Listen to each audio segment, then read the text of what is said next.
इसरो के अंतरिक्ष मिशन को सबसे बड़ा झटका। अधर में लटका भारतीय यात्रियों के अंतरिक्ष में जाने का सपना। मिशन गगनयान क्या किसी साजिश का हो गया है शिकार? इसरो ने पूरे मामले पर साध ली है चुप्पी। क्या उड़ पाएगा भारत का गगनयान? दोस्तों, क्या भारतीयों के अंतरिक्ष में जाने का सपना अधूरा ही रह जाएगा? क्या उनका ये ख्वाब पूरा नहीं हो पाएगा? क्या वो अंतरिक्ष की सैर नहीं कर पाएंगे जो गगनयान इसी साल 15 अगस्त को लॉन्च होने जा रहा था? अब उस पर क्यों ब्रेक सा लग गया है?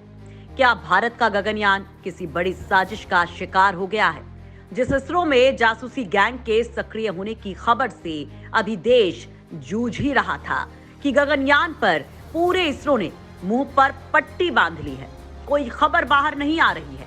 हर भारतीय के मन में सवाल कौंध रहे हैं कि जिस गगनयान को लेकर उन्होंने ढेर सारी उम्मीदें पाल रखी थी, वो मिशन ही अब अधर में क्यों लटकता नजर आ रहा है। मिशन को लेकर इसरो साइंटिस्टों ने चुप्पी साध ली है। इसकी कोई नई गाइडलाइन भी नहीं दी गई है। दोस्तों, इसरो ने आज तक वो कर दिखाया है जिसकी भारतीयों ने कभी कल्पना भी नहीं की थी।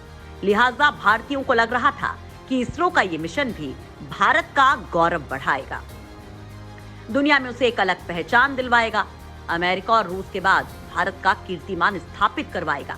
लेकिन अफसोस, फिलहाल इस पर अनिश्चितता के काले बादल मंडराने लगे हैं। दोस्तों, यहाँ सवाल ये उठता है कि आखिर क्यों बार बार भारत को गगनयान मिशन को टालना पड़ रहा है? गगनयान मिशन क्यों तय समय पर पूरा नहीं हो पा रहा है? जब इसकी उड़ान के लिए 2023 की डेडलाइन तय की गई थी, तो एक बार फिर उसे बढ़ाया क्यों गया? क्या भारत के इस बड़े मिशन के सफल होने पर अब संदेह है? क्या पीएम मोदी का मिशन गगनयान का सपना अधूरा ही रह जाएगा? और बड़ी बात, क्या भारत के स्पेस मिशन के साथ एक बार फिर कोई बड़ी साजिश हो गई है? दोस्तों, ये सवाल आज हर भारतीय नागरिक के मन में उठ रहा है, क्योंकि दोस्तों इसरो ने हाल फिलहाल में तेजी से कई उपलब्धियों को हासिल किया है। इसरो ने अभी हाल ही में एक बड़ा कारनामा कर दिखाया है।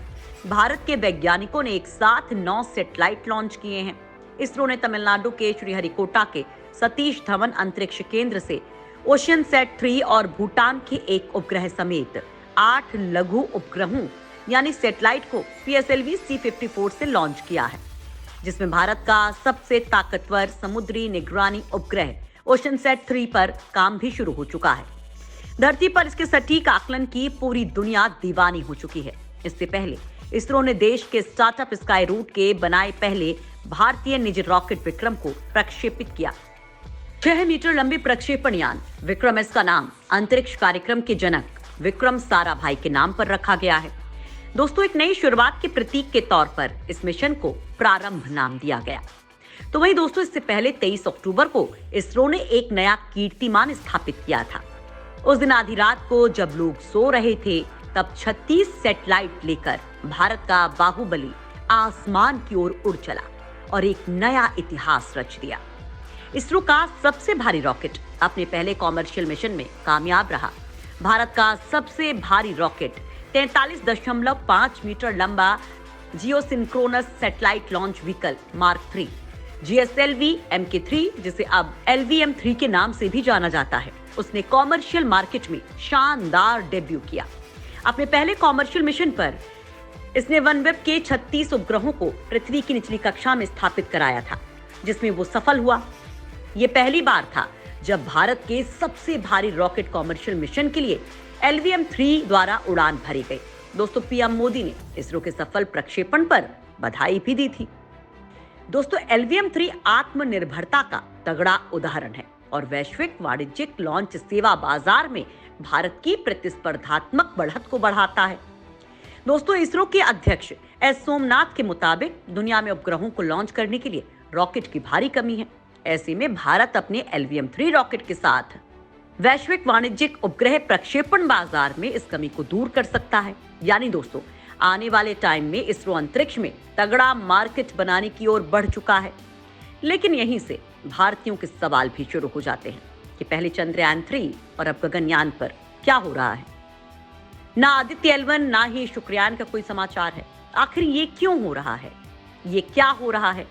अब इसरो चीफ ने ऐसा क्या कहा कि वो बात आपको कुछ सुकून दे सकती है? तो दोस्तों, पहले इसरो ने कहा था कि भारत के वैज्ञानिक कोरोना के चलते कुछ काम नहीं कर पाए, लेकिन इस साल कोरोना का भी कोई असर नहीं दिखा और इसरो भी कोई नई टाइमलाइन तय करने में नाकाम रहा है। लिहाजा संशय के बादल मंडराने लगे हैं, क्योंकि दोस्तों, जिस गगनयान का पहला क्रू मिशन दिसंबर 2021 में लॉन्च होना था और फाइनल लॉन्च से पहले दिसंबर 2020 और जुलाई 2021 में 2 बिना क्रू वाले मिशन लॉन्च किए जाने थे, उस मिशन पर मोदी सरकार भी दावा करती रही कि कोरोना के कारण परियोजना में कोई देरी नहीं होगी। लेकिन पहले चालक दल वाली उड़ान को 2020 से 2021 और फिर 2022 के लिए पुनर्निर्धारित कर दिया गया। लेकिन इसी साल सितंबर में केंद्रीय विज्ञान और प्रौद्योगिकी राज्य मंत्री जितेंद्र सिंह ने तारीखों को 2023 के अंत और 2024 की शुरुआत तक रिवाइज किया है।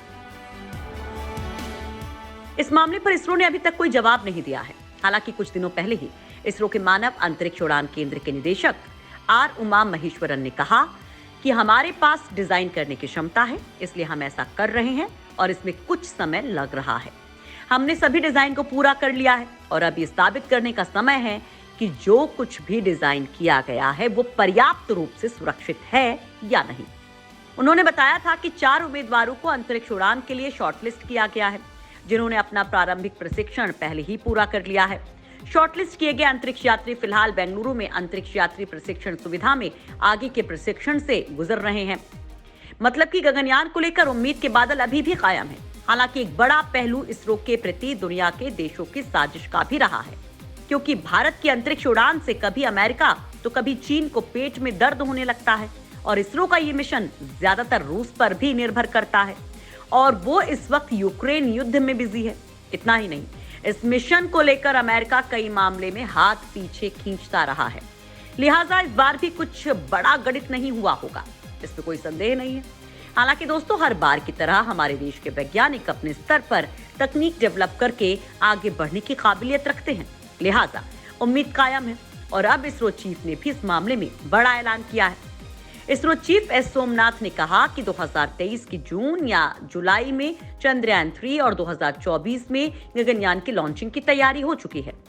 चूंकि मोदी सरकार स्पेस मिशन को लगातार फंडिंग कर रही है, लिहाजा इसरो अपने स्तर पर चिप निर्माण, data science and capability, additive manufacturing, artificial intelligence, space के स्ट्रैटेजिक नेचर पर काम कर रहा है, ताकि मिशन पूरी तरह से सफल रहे और किसी दूसरे देश पर निर्भर नहीं रहना पड़े।